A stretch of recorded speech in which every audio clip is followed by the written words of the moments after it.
देखो बेटा, इस करंट कैरिंग स्ट्रेट वायर था और यहाँ पर दो इसमें सर्कुलर आर्क बन गए इस तरीके से। एक की रेडियस आर है, एक की 4r है। तो अपन एक चीज मेंशन करना भूल गए कि करंट कैरिंग वायर की एक्सिस पर फील्ड इंटेंसिटी हमेशा जीरो होती है। ये यहाँ भी था भी, लेकिन ध्यान दिमाग से निकल गई। ड्यू टू इनफाइनाइट वायर जब लिखी है ना आपने, यहाँ देखो आप एक बार, ये B vector due to infinite wire है। तो B vector on axis of wire, B vector on axis of current carrying wire, B vector on axis of current carrying wire की एक वायर है, उसी की लाइन पर जिस डायरेक्शन में जिस लाइन पर करंट है, मान लो आई करंट चल रहा है, तो इसी लाइन पर किसी भी पॉइंट पर आगे या पीछे हर जगह बी वेक्टर कितना होगा इशिता, बता सकते हैं बेटा? इस पर एक्सेस पर फील्ड इंटेंसिटी कितनी होगी किसी भी पॉइंट पर? मैग्नीट्यूड, मैग्नीट्यूड ये फार्मूला होता है बेटा आपका, mu naught I D L cross R upon 4 pi r cube. बताइए, यही फार्मूला है। तो आप देखो यहाँ पर हमेशा डीएल वेक्टर और आर वेक्टर के बीच एंगल क्या हो जाएगा, जीरो हो जाएगा। जीरो या पाई, पीछे लोगे तो पाई, कैसे भी समझ लो, डीएल क्रॉस आर हमेशा क्या निकल के आएगा, जीरो निकल जाएगा। तो एक स्ट्रेट वायर की जो लाइन होती है उस पर मैग्नेटिक फील्ड इंटेंसिटी हमेशा क्या रहेगी, जीरो रहेगी। ठीक है, हमेशा मैग्नेटिक फील्ड इंटेंसिटी क्या रहेगी उस वायर की एक्सेस पर, हमेशा जीरो रहेगी। देखो दिक्कत तो, हाँ बोलिए बेटा।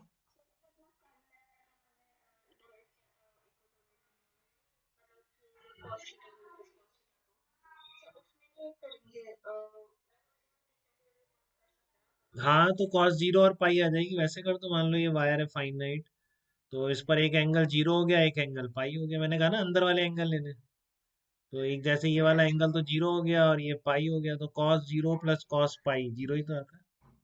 ठीक है, लेकिन यहाँ आपको ज्यादा बेसिक बेसिक से दिख रहा है ना, ये भी क्लियर है आपको? ये बिल्कुल इस फार्मूले से दिख रहा है। कोई भी एलिमेंट ले लो, सारा डीएल क्रॉस आर जीरो होगा। ठीक है, तो इसी की बात पर ये वाला चीज है आपकी जो मैं आगे बता रहा हूँ, कि B vector on the line axis पर हमेशा जीरो है। तो इसी पर आप ये देखो, आप ये अब इस स्ट्रेट वायर के कारण तो इसमें खत्म हो जाएगा। सी पर जो फील्ड होगा क्या होगा, आंसर निकाल दिया क्या आपने? वेरी गुड बेटा, सही निकाला होगा, बट मैं अभी देख नहीं रहा हूँ बस। तो देखो आप मान लो इसमें करंट I1 है और इसमें करंट I2, ये मैंने बता दी। ठीक है ना, कई बार ये करंट भी आप रेजिस्टेंस के रेशियो में डिवाइड कर सकते हैं, तो अभी ये देखते हैं वो चीज। बट अभी मैंने आपको I1 I2 बता दी, और इधर क्या था, I1 प्लस I2 था। ठीक है, तो सी पॉइंट पर कोई कंट्रीब्यूशन नहीं होगा ड्यू टू स्ट्रेट वायर, ये क्लियर है? No contribution of straight wire at C, no contribution of straight wire जो है उनका, no contribution of straight wires on C, C point पर कोई कंट्रीब्यूशन नहीं है स्ट्रेट वायर का फील्ड लिखने में। ठीक है, केवल आर्क के कारण होगा बस। ठीक है ना, तो आर्क के कारण फील्ड कितना होगा, इसके कारण बाहर आ रहा है, उसके कारण अंदर जा रहा है, तो B1 माइनस B2 से देख सकते हैं। B1 कितना हो जाएगा बताइए जल्दी से, म्यू नॉट, आधा कर दो उसका, mu naught I upon 2 × 4r था, इसके कारण। हाँ, तो कितना कर देंगे उसका, थीटा अपॉन 2 पाई, तो थीटा हो गया पाई अपॉन 2 पाई, आधा हो जाएगा टोटल का। Mu naught I upon 2r का आधा। देखो दिक्कत तो नहीं लिखने में, आगे नहीं कर रहा हूँ, आंसर आंसर इसका मेरे पास है ही नहीं, यही सब लिखा हुआ है। तो I1 कर दो इसको, I1, तो ये आ गया mu naught I1 upon 16 × r हो जाएगा।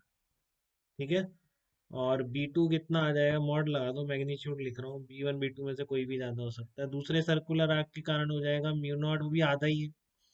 तो म्यू नॉट आई रेडियस आ रही है, और यहाँ पर फिर थीटा अपॉन 2 पाई, 1/2, mu naught I2 upon 4r हो गया। ठीक है, तो बी नेट कितना आ जाएगा, mu naught upon 4r I2 minus I1 upon 4r, इस तरीके का आंसर है। देखो क्लियर है बेटा आपको, I1 I2 में डिस्ट्रीब्यूट हो जा रहा है, तो सी पॉइंट पर फील्ड इंटेंसिटी कैसे लिखेंगे, आर्क वाला यूज कर लिया मैंने। ठीक है, फिर एक बहुत कॉमन क्वेश्चन जो मेंस में आता ही रहता है, आज भी मैं कोई पेपर देख रहा था 2017 का, उसमें भी सेम क्वेश्चन था। इस तरह की सिचुएशन आपने भी करा होगा। मान लो आपका इस तरीके का कोई है, एक कोन बन जैसे वर्टेक्स बनता है वी शेप का इस तरीके से, ठीक है। और एक वायर ऐसे आ रहा है, एक इधर आ रहा है, फिर इधर चला गया, फिर ऐसे आ गया, फिर इधर चला गया, फिर इधर आ गया, फिर ऐसे आ गया, ठीक है ना। इधर चला गया, ऐसे आ गया, और इस तरीके से आ गया, ऐसे चला गया, ऐसे चला गया, ऐसे चला गया, ऐसे करंट यहाँ तक पहुंच गया, ठीक है ना। इस तरीके से करंट, स्ट्रेट वायर भी है, ये स्ट्रेट है बिल्कुल ये वायर।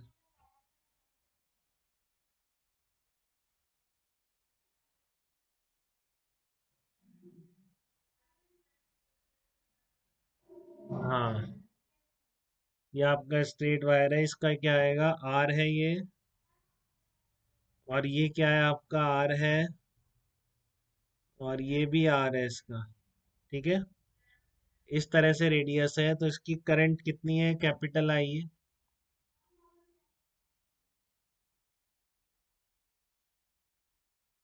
और इसकी ये लेंथ कितनी है, थीटा है।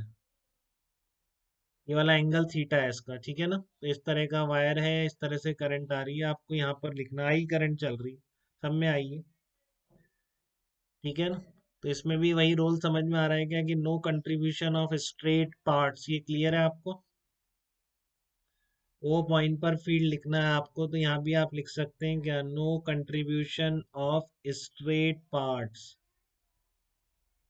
No contribution of straight parts, जो स्ट्रेट पार्ट्स हैं उसका कोई कंट्रीब्यूशन नहीं है, ठीक है ना। No contribution of straight parts, तो आर्क के कारण कितना होगा, 3 आर्क के कारण लिखना पड़ेगा आपको, ठीक है। इसको 1 बोल दो, इसको 2 बोल दो, इसको 3 बोल दो, और डायरेक्शन भी अपोजिट है, ठीक है ना।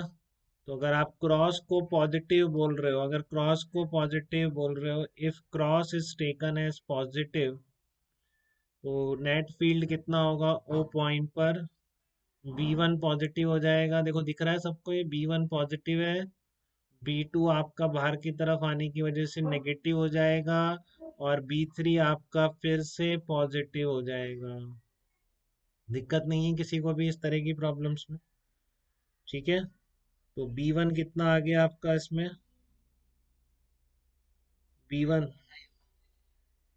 हाँ, mu naught I upon 2 into radius कितनी है, 3R थीटा अपॉन 2 पाई, ऐसे ही करेंगे बेटा, देखो तो कितना आ जाएगा ये, 12 बार आ जाएगा, ठीक है ना। और B2 कितना आएगा, मैग्नीट्यूड B2 का mu naught I upon 2 into 2R radius होगी, इधर वही आएगा थीटा अपॉन 2 पाई। इसी तरह B3 लिख दो आप, B3 कितना आएगा, mu naught I upon 2 into R, R radius है थर्ड पार्ट की, इंटू थीटा अपॉन 2 पाई। तो फिर से आपका केवल सर्कुलर वायर्स का कंट्रीब्यूशन आया, तो बी नॉट नेट जो निकल के आएगा वो आ जाएगा आपका अंदर की तरफ ही आ जाएगा, तो इसलिए प्लस ही आ रहा है वो, ठीक है ना। डायरेक्शन नेट फील्ड की क्या आ जाएगी आपकी, क्रॉस आ जाएगी, और कितना आएगा वो, मैग्नीट्यूड आएगा 5 mu naught I theta upon 24 pi R. Very good, 5 mu naught I theta upon 24 pi R आपका आंसर हो जाएगा, ठीक है। किसी को किसी भी स्टेप पे थोड़ी भी दिक्कत तो तुरंत बताए, वो बात क्लियर है क्या सबको, बोलिए बेटा।